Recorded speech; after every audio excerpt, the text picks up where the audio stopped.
A história precisa ter minimamente uma estrutura. Eu sei que isso parece muito óbvio, mas eu vejo muita gente pecando nisso.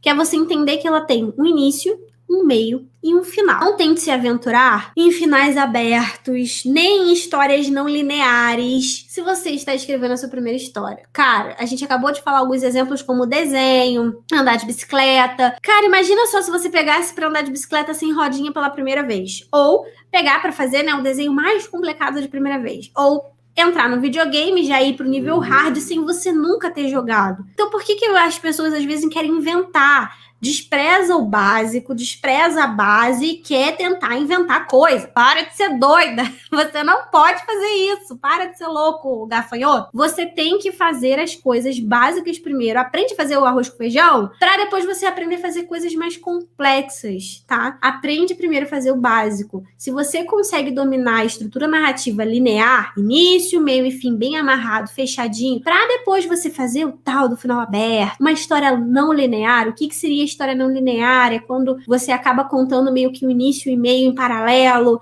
o final um pouco ali no meio, você mistura por exemplo, como The Witch, você mistura as cenas, né, os tempos da história.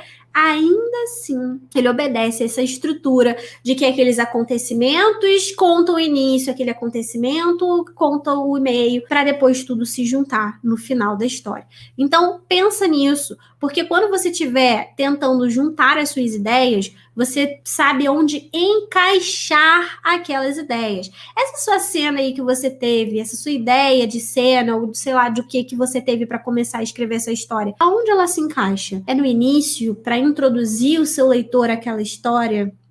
Ou é no meio, onde as coisas estão acontecendo, é uma cena importante, a história já está se desenvolvendo? Ou é uma cena do final, que quando você está fazendo o fechamento de tudo para entregar a história fechadinha para o seu leitor? Então você precisa dominar, entender essa questão de início, é onde a gente vai fazer a introdução do personagem. Meio, são onde as coisas desenrolam, onde tudo acontece. Final, são as cenas finais, onde você vai fechando, onde o mocinho consegue o que quer, ou o vilão consegue matar o mocinho, onde o mocinho e a mocinha ficam juntos no final. É o fechamento daquela trama. E você consegue conduzir ou encaixar aquelas suas ideias nesse formato.